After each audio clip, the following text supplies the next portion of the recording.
Good day and welcome to the dining room table. U.S. Department of State. Gaza is facing a famine. Deals on the table for Hamas to accept. Subscribe, like, and share. Here is Matthew Miller, Deputy Spokesperson for the U.S. Department of State under Secretary Blinken. He is holding the daily press briefing and going to tell us what's at the top. Now, whenever you hear the spokesperson says what's on the top, that means what the conference call is about, what's on top of everyone's desk, what their agenda in the conference meetings is about.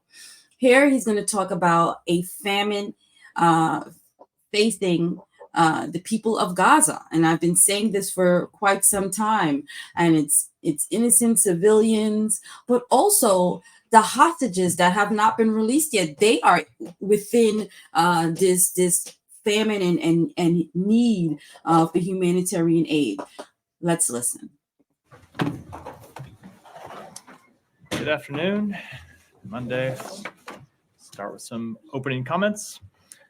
We remain extremely concerned about the humanitarian situation in Gaza. As last week's incident in northern Gaza made painfully clear, people are desperate for food, for water, for medicine. So what happened last week is that a truck came in about 4 o'clock in the morning. People don't know when another truck is going to come by. They're desperate. They're hungry. People are running towards the truck. IDF, the Israeli soldiers, made off shots, and people were killed. Sadly, people were injured. The United Nations is going down to the hospital to see what kind of injuries, because there's a lot of stories going on. The United States told the Israeli government to do an investigation on what they did. So that's what he's talking about. Parents are facing impossible choices about how to feed their children. Many don't know where the next meal will come from or if it will come at all. The situation is simply intolerable.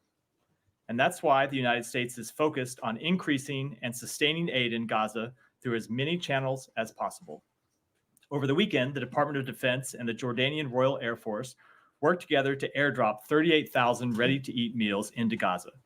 Operating out of Jordan, this operation saw a United States contribution of 66 bundles of aid packed across 3 C-130 aircraft delivered to those in dire need. This airdrop was the first in a series the Department of Defense will be conducting, but I want to be clear about one thing.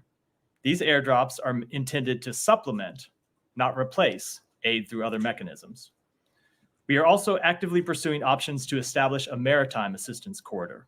We are in discussion with a number of partners about this initiative, and while it is still in the development phase, we are optimistic about its potential to supplement our air and land efforts.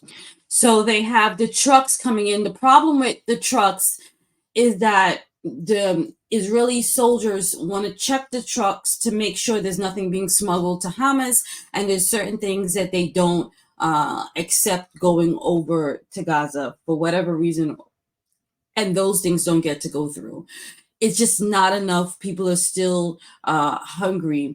So now the United States with Jordan is airdropping food that's already prepared, and they're looking into how they can bring over more humanitarian aid through the ships. I wonder if the United States and Israel is really like understanding what their goals, because when you listen to the Prime Minister of Israel, he doesn't really seem to be on the same page as what they're feeding the people of Gaza, helping, this is what he's saying here, helping to make sure that the people have humanitarian aid and the medicine.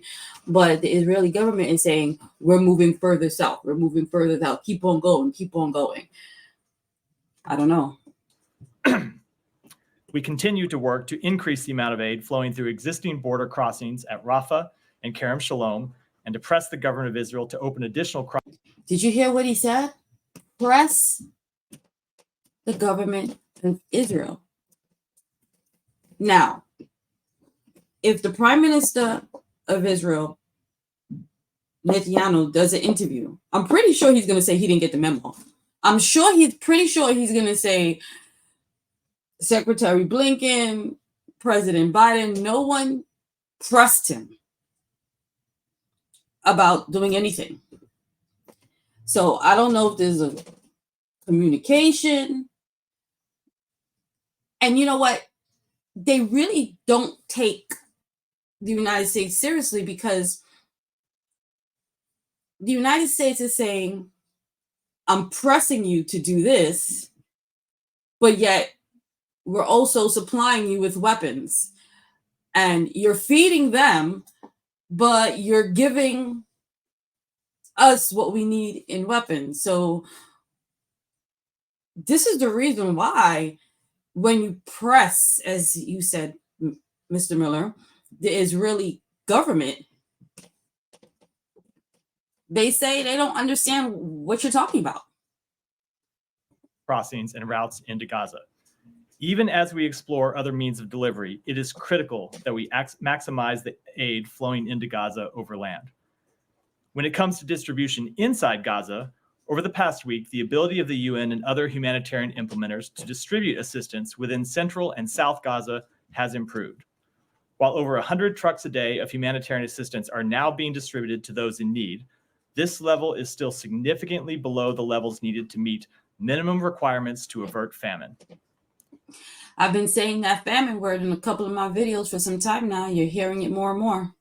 In northern Gaza, we remain concerned at the increasing severity of the humanitarian situation. While private sector convoys have attempted to deliver assistance, and some have been successful, these efforts are not and cannot be a replacement for large-scale assistance to the north distributed by the UN. We will continue to press the government of Israel to facilitate. He said that press word again. He will continue. Is the Prime Minister of Israel getting the memos of this press? Because they say that you all speak every day, all the time. And he says, I don't understand. You're supplying us with all these weapons, but yet you're pressing us to stop and help. You know, we were saying we're going to move further and further down, but you're telling us, you're pressing us. What's going on here? Facilitate increased deliveries to the north. Our goal is clear: to establish a comprehensive aid strategy that includes air, land, and sea routes to maximize the flow of humanitarian aid into Gaza and ensure that aid is distributed to everyone in Gaza who needs it. Finally, we continue to push for a temporary ceasefire through a hostage agreement that would allow a massive surge of aid into Gaza and ease the distribution problems that are currently hindering humanitarian efforts. The United States and the Israeli government really need to have a sit down. I don't know if they're